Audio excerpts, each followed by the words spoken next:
como base para aquilo que Deus já está fazendo. Provérbios capítulo 4, a partir do verso 20.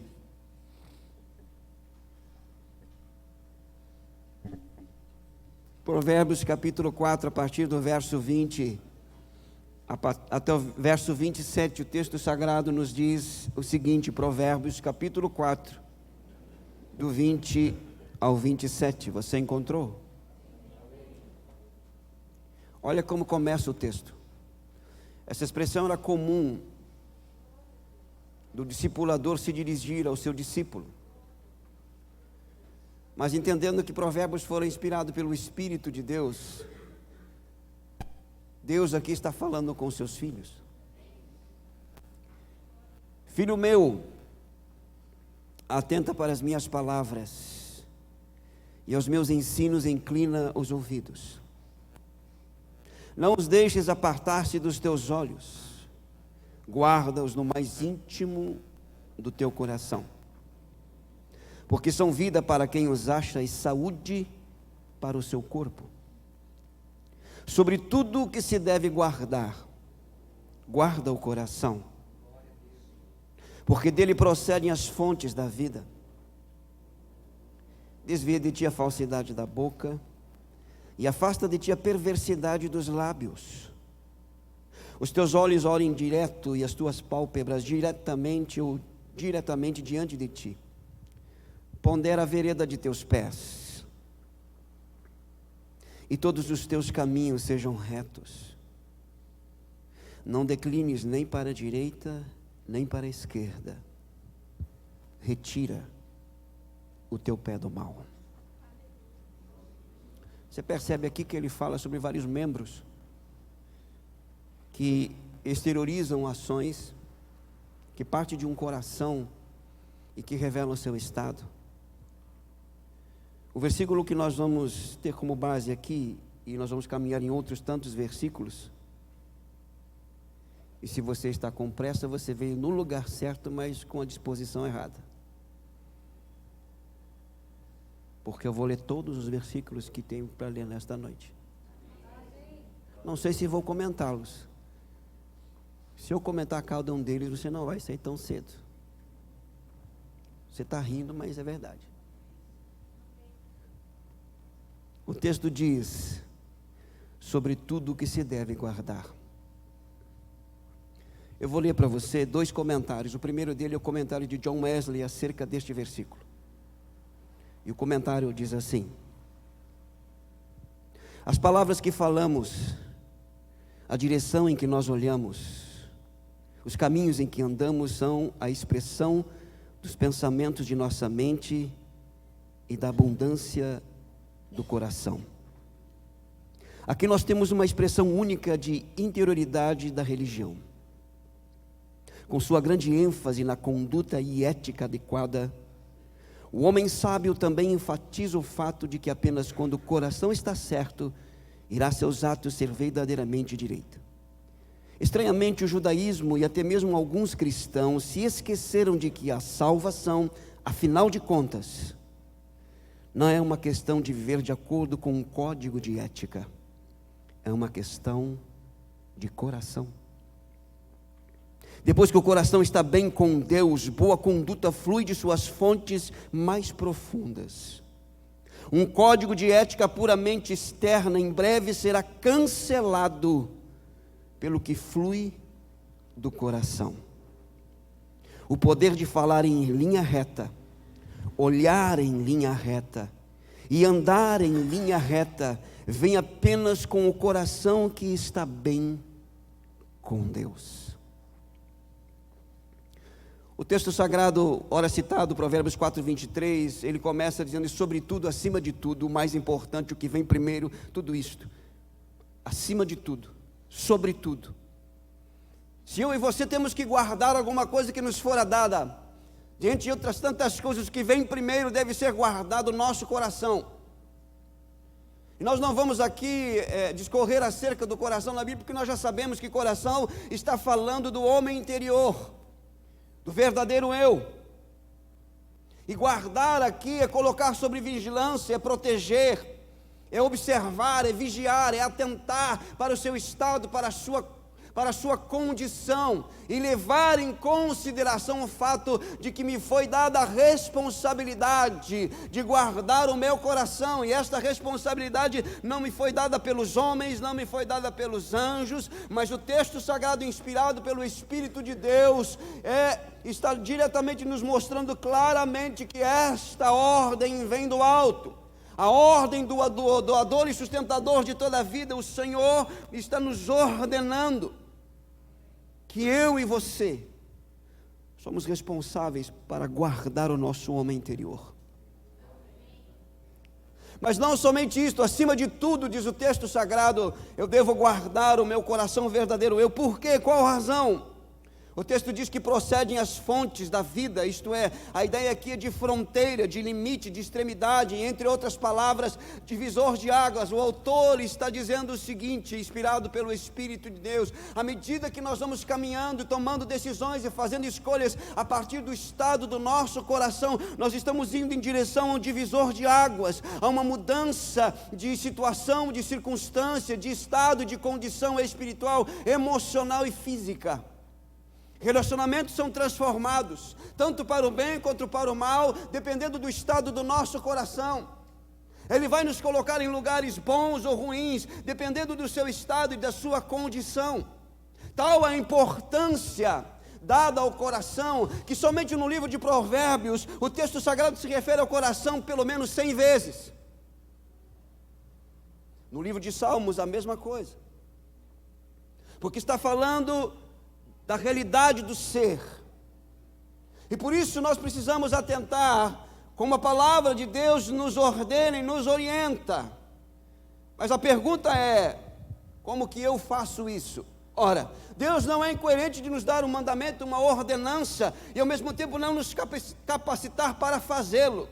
Juntamente com a ordenança, com o mandamento, vem a graça capacitadora para obedecermos e assim glorificarmos o seu nome, o que aumenta a nossa responsabilidade e facilita o nosso caminho, pois somente pela graça divina eu e você podemos guardar o nosso coração, que na verdade não é nosso,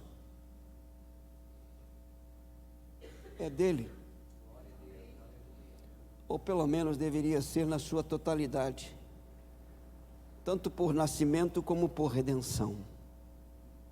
O primeiro texto a ser lido, e daí a importância de guardarmos o nosso coração, está em Mateus capítulo 15, palavras do Senhor Jesus Cristo, citando o livro do profeta Isaías, ou as palavras de Isaías. Mateus capítulo 15, Evangelho, lança lá para nós.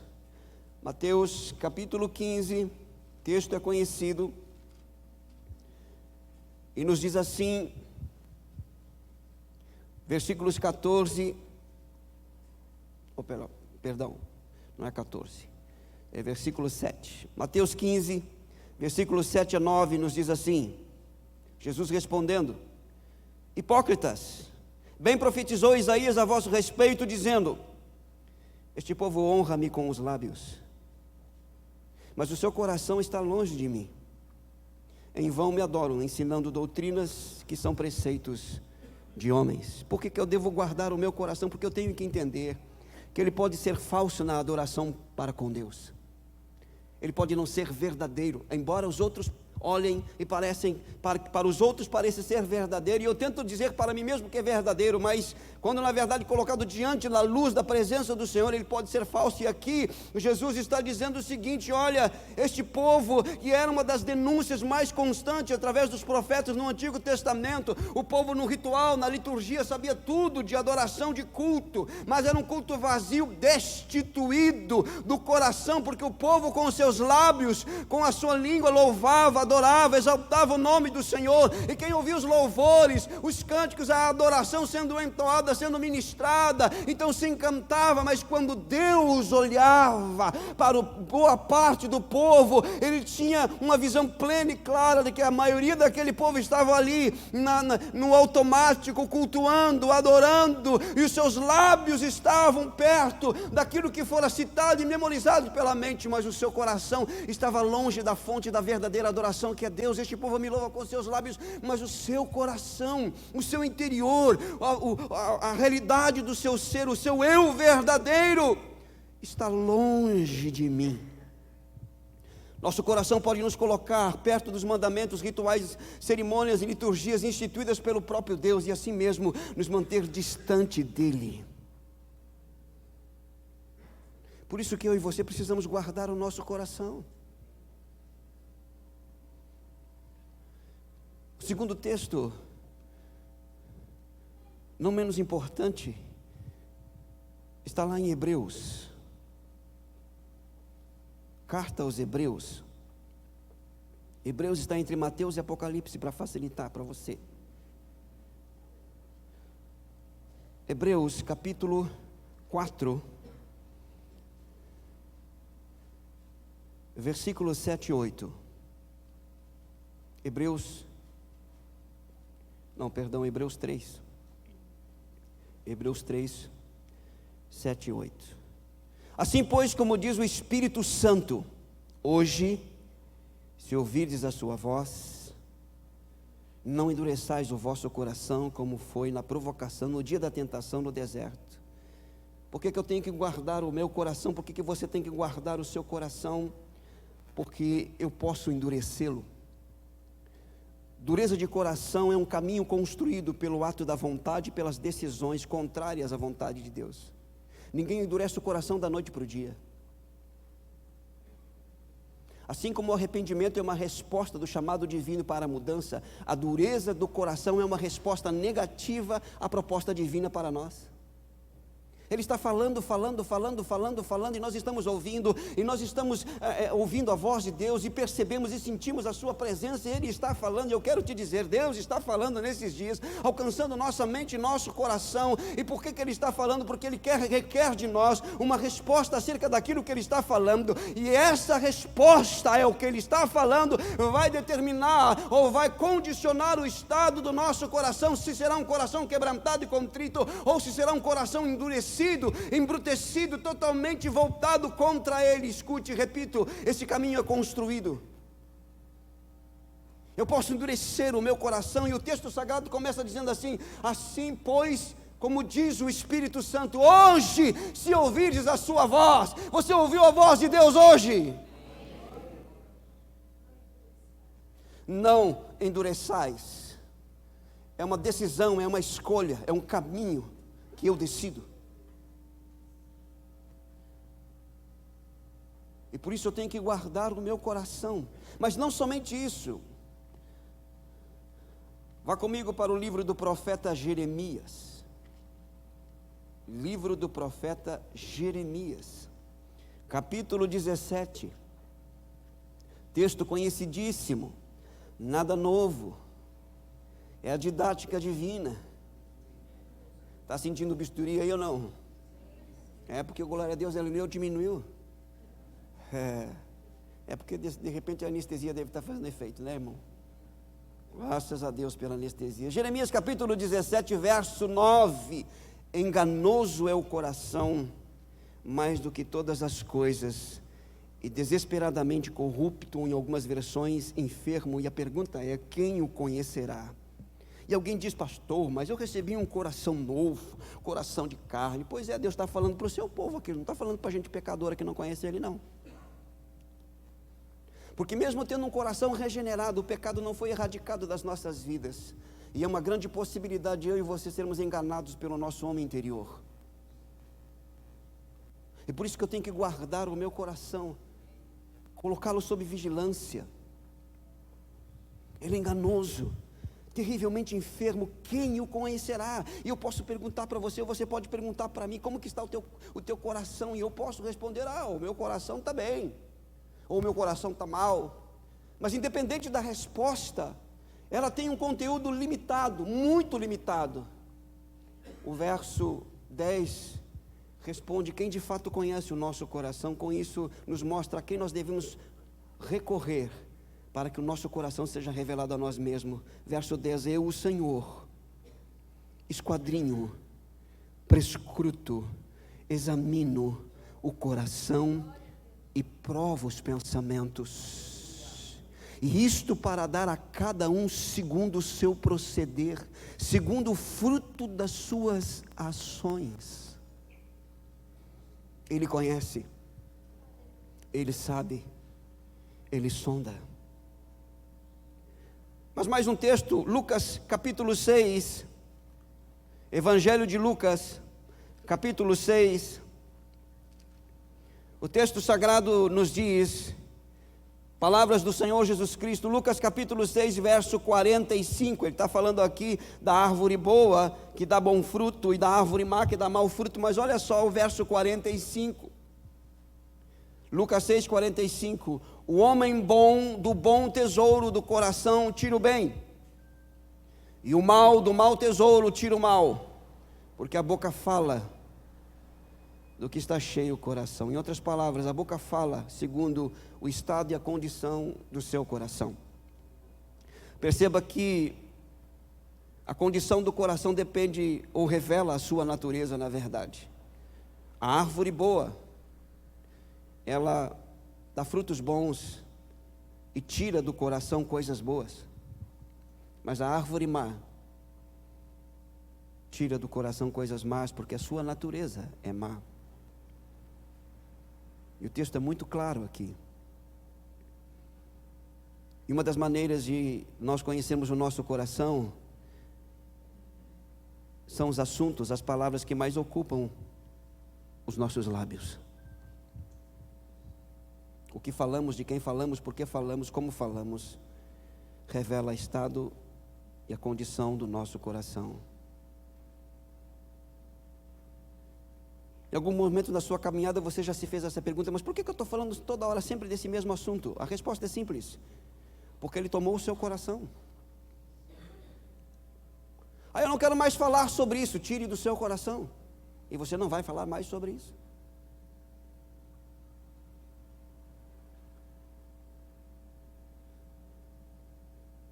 Ezequiel capítulo 14 é um texto muito confrontador, de entre outros tantos, e por isso que nós devemos guardar o nosso coração. Livro do profeta Ezequiel, contemporâneo de Jeremias e de Daniel. O profeta Ezequiel está profetizando para os exilados, ele está trazendo a palavra do Senhor, e no capítulo 14, alguns homens vêm consultá-lo, vêm buscar uma resposta de Deus, mas eles não queriam a resposta de Deus, eles queriam a aprovação na decisão que eles já tinham tomado no seu coração, mas eles se esqueceram que estavam diante de um homem de Deus. Escute, nunca seja falso diante de um homem, de uma mulher de Deus, porque Deus vai revelar o seu coração diante de todos. Olha só, acompanhe a leitura, você encontrou Ezequiel capítulo 14, verso 1. Então vieram ter comigo alguns dos anciãos de Israel e se assentaram diante de mim, só a liderança. Veio a minha palavra do Senhor dizendo, Deus falando com o profeta: filho do homem, estes homens levantaram os seus ídolos dentro do seu coração, tropeço para a iniquidade que sempre tem eles diante de si. Acaso permitirei que eles me interroguem? Portanto, fala com eles e dize-lhes: assim diz o Senhor Deus,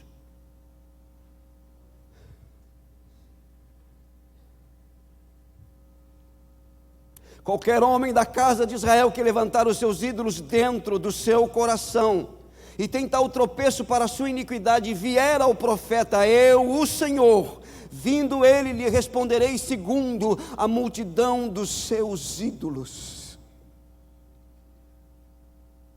para que eu possa apanhar a casa de Israel no seu próprio coração, porquanto todos se apartaram de mim para seguirem os seus ídolos. Por que eu tenho que guardar o meu coração?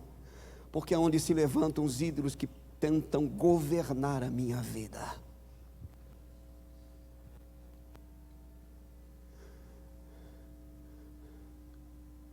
Mas eu não adoro imagem. Escute, uma coisa é levantar ídolo, outra coisa é ser idólatra. Se prostrar diante de uma imagem é uma prática idólatra. Levantar ídolo no coração é uma condição de idolatria.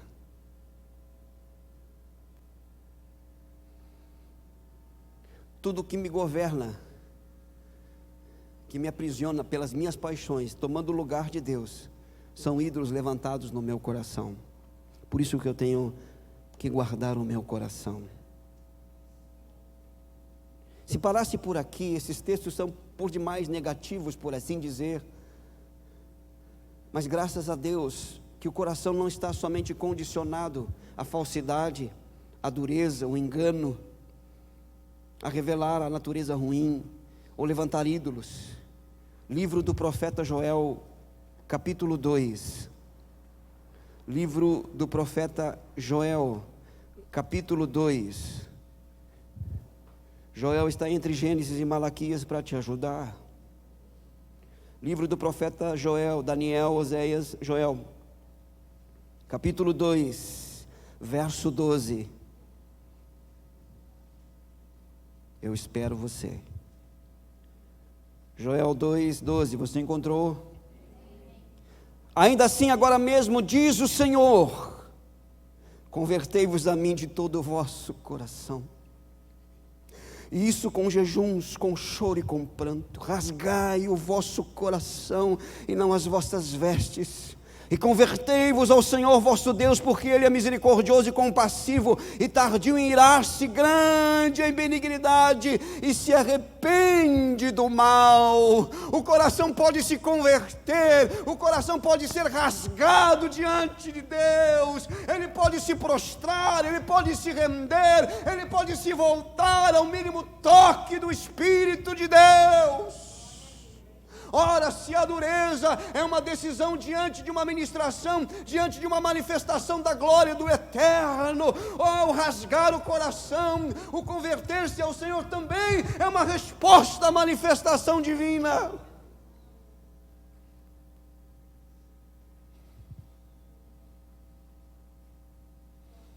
Vem dias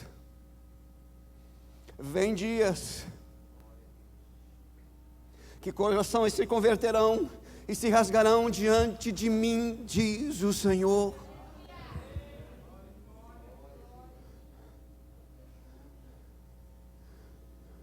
Vem dias que corações endurecidos, empedernidos, diante do toque da mão poderosa do Altíssimo, se rasgarão diante do Senhor.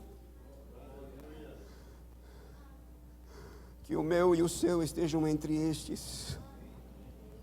Converta-se, voltar. Conversão, eu estou numa direção errada, meu coração está caminhando, está me direcionando, está me impulsionando por caminhos errados, caminhos que parecem bons, como diz o provérbio, mas no final são caminhos de morte, de separação, de destruição. Conversão, então não andar mais por estes caminhos, e agora trilhar o caminho estabelecido pelo Senhor, deixando que a palavra seja lâmpada para os meus pés e luz para os meus caminhos. Rasgar o coração, dentre outras coisas, nunca foi lamentar pelas consequências do meu pecado, mas é chorar pelo meu pecado, porque é contra Deus. E o meu pecado não atinge só o coração de Deus, ele enferma o meu coração e aqueles que estão à minha volta. Mas ele pode se converter, ele pode se rasgar diante de Deus. Mas não somente isso. Evangelho de Mateus, capítulo 22.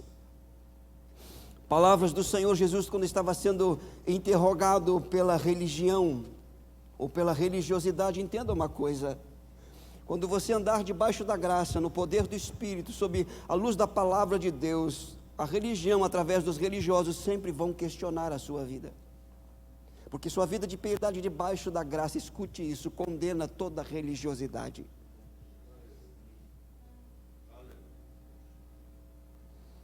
Olha o que o texto diz, Mateus 22, vou ler a partir do verso 34.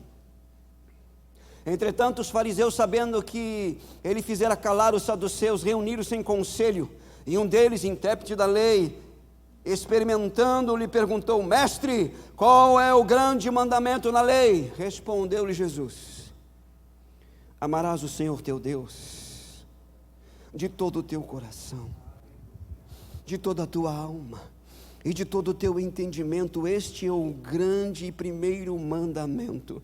O segundo, semelhante a este, é: amarás o teu próximo como a ti mesmo. Destes dois mandamentos dependem toda a lei e os profetas. Você quer entender a lei e os profetas e os escritos? Ame a Deus de todo o seu coração e ame o próximo como a você mesmo. Porque enquanto o conhecimento sem o amor, ele traz orgulho e soberba, o amor com conhecimento nos edifica, diz Paulo escrevendo aos Coríntios. Esse coração é capaz de amar a Deus acima de todas as coisas. Ele foi criado com esta condição. E quando a graça o alcança, lhe condiciona esta realidade de amar não as coisas, nem as pessoas acima de Deus. Vai amar a Deus com todo o seu ser, vai amar a Deus com todas as suas emoções, sentimentos, vontade, com a sua mente, com o seu corpo. A totalidade do ser vai estar rendida, vai estar cativa, vai estar envolvida pela glória do Eterno. É possível amar a Deus de todo o coração, e por isso que eu tenho que guardá-lo. Mas não somente isto. Alguém nesta noite pode dizer: mas o pouco que eu conheço do meu coração, ele é um coração endurecido, empedernido, não quer saber de Deus. Meu coração ama os prazeres deste mundo, e os prazeres transitórios do pecado têm governado o meu coração. E o meu estado é irreversível. Pois bem, você está enganado mais uma vez. Livro do profeta Ezequiel, capítulo 36, verso 25. Aliás, eu vou começar a ler a partir do verso 24 até o verso 28. Livro do profeta Ezequiel, capítulo 36, verso 24 ao 28. Não estou pregando, só estou citando textos para você e para mim. Você encontrou Ezequiel?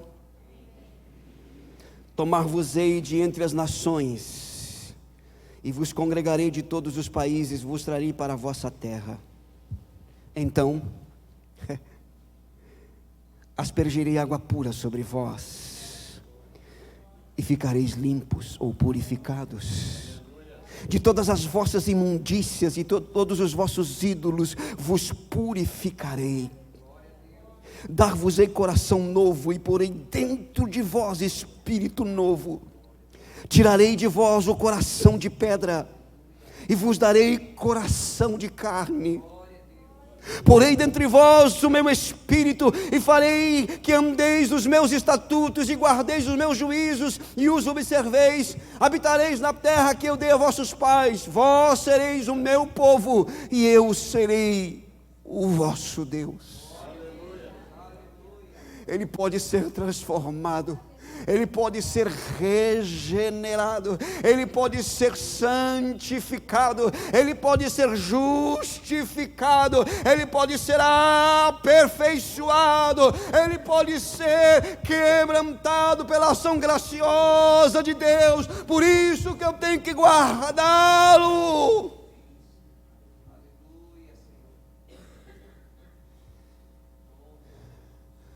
Caminhando para o final, faltando mais 15 versículos, livro do profeta Malaquias. Profeta Malaquias, antes do Evangelho de Mateus, capítulo 4. Malaquias, capítulo 4, versículos 5 e 6. Este coração que pode se converter, que pode se rasgar diante de Deus, que pode amar a Deus, que pode ser transformado pelo poder de Deus. O texto sagrado em Malaquias 4, 5 e 6 nos diz: eis que eu vos enviarei o profeta Elias, antes que venha o grande e terrível dia do Senhor. E escute, olhe para mim, o grande e terrível dia do Senhor ainda não chegou, mas estamos caminhando em direção a Ele. Antes que isto aconteça, uns dos sinais em que nós estamos prestes a ver o grande e terrível dia do Senhor. Verso 6: Ele converterá o coração dos pais aos filhos, e o coração dos filhos a seus pais, para que eu não venha e fira a terra com maldição. Sabe do que o autor está falando aqui? Cura de relacionamentos. Pastor, mas o senhor não conhece meu pai, mesmo que eu o conhecesse. Mas o senhor não conheceu a minha mãe, mesmo que eu conhecesse. Pastor, mas o senhor não sabe o que o meu filho me fez. Eles me desonraram, jogaram meu nome na lama. Ele converterá o coração dos pais aos filhos, e o coração dos filhos aos pais. Nós podemos fazer uma aplicação. Ele converterá o coração da esposa ao esposo. Ele converterá o coração do esposo à esposa. Vai trazer de volta. Porque se conversão é voltar ao caminho certo, significa que o coração de alguns pais está andando na direção contrária aos filhos. Que o coração dos filhos, de alguns filhos, estão andando na direção contrária dos pais, feridos, machucados. Significa que o coração de algum esposo está na direção errada, contrária da sua esposa, e da sua esposa com o seu esposo da mesma forma. Como consertar, como curar, como restaurar o relacionamento, como voltar ao primeiro amor. A Bíblia diz que o coração pode ser curado. Mas quem vai fazer isso? Ora, quem está falando? O Senhor está falando e está dizendo que estes últimos dias que antecedem o grande e terrível dia do Senhor, que antecede o derramamento da ira do Senhor sobre a terra, que antecede o período da grande tribulação, este é o grande e terrível dia do Senhor. Os dias que antecedem esse dia, eles serão sinalizados por uma conversão, pais se convertendo aos filhos, filhos se convertendo aos pais, esposo se convertendo à esposa, esposa se convertendo ao esposo, cura de relacionamentos pela graça divina.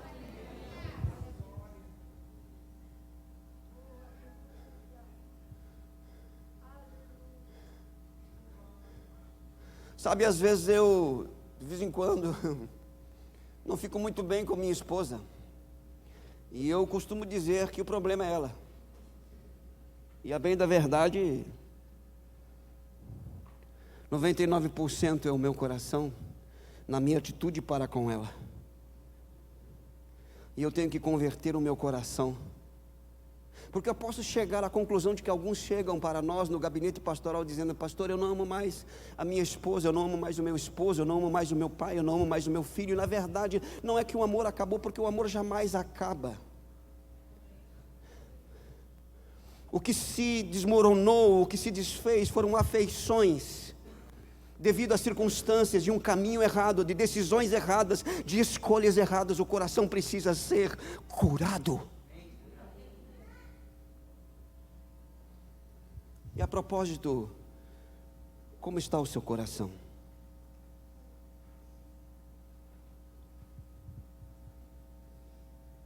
Eu não sei se você percebeu. Olha só, nós combinamos. Nós três combinamos. Combinamos. Passamos quase todo dia juntos hoje, então nós combinamos esse culto. Porque o pastor Felipe, logo no início da sua ministração, ele perguntou: como está o seu coração, como você chegou aqui? Quem prestou atenção nessa pergunta? Logo em seguida, o pastor Wagner, friamente para alguns, e totalmente debaixo da direção do Espírito, ele interrompeu um momento de louvor para trazer uma chamada de atenção a nós em relação à verdadeira adoração. E ele começou dizendo: examine-se o homem a si mesmo. E ele citou um dos versículos que será citado agora. Nós combinamos isso.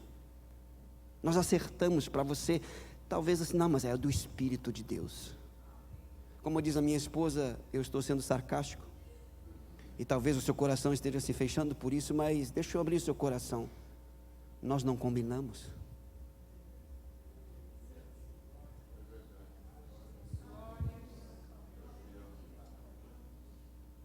Entenda que tudo que acontece aqui, nada é combinado. é direcionado, é orientado.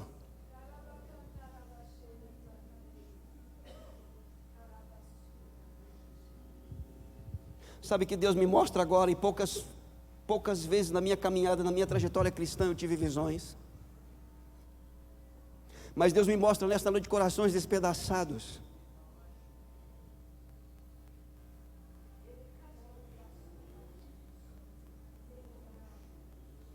Corações empedernidos. Corações acorrentados. Corações cheios de espinhos. Mas totalmente possíveis de serem curados. Mas qual o caminho? Como posso viver essa realidade, principalmente de se converter, de rasgar o meu coração, de amar a Deus, de Ele ser transformado, de Ele ser curado? O caminho é simples. E o primeiro passo é a oração do salmista no Salmo 139, versos 23 e 24. Salmos 139. Versículos 23 e 24, lê você para você mesmo. Essa é a porta de entrada para a cura, para a restauração, para o milagre de Deus no meu e no teu coração. Essa é a porta de entrada. Sonda-me, ó Deus. Sabe o que é sondar? Examinar, prescrutar, passar por cirurgia. Olha a oração do salmista diante da onisciência e da onipotência de Deus, que é isso que esse salmo revela. Sonda-me, ó Deus, e conhece o meu coração. Ele não está pedindo para Deus conhecer, está pedindo para Deus revelar o coração dele para ele. Prova-me e conhece os meus pensamentos, põe eles à prova, para se eles são verdadeiros, se eles são genuínos, se eles vêm de ti. Vê se há em mim algum caminho mau, um direcionamento errado, uma decisão errada, equivocada, uma prática de vida que não te agrada, ainda que oculta aos homens, mas totalmente aberta, escancarada diante de ti e diante dos céus. E guia-me pelo caminho eterno, me traz de volta para o caminho eterno. Me traz de volta para o caminho da eternidade. Essa porta de entrada.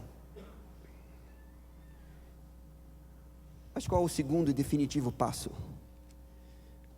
E aqui eu encerro. O segundo e definitivo passo está em Provérbios capítulo 23, verso 26. É um pedido de Deus para você e para mim. E Ele não está falando de conversão. Ele está falando de relacionamento.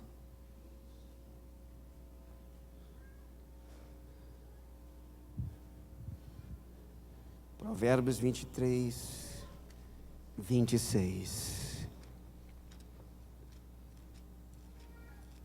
Você leu?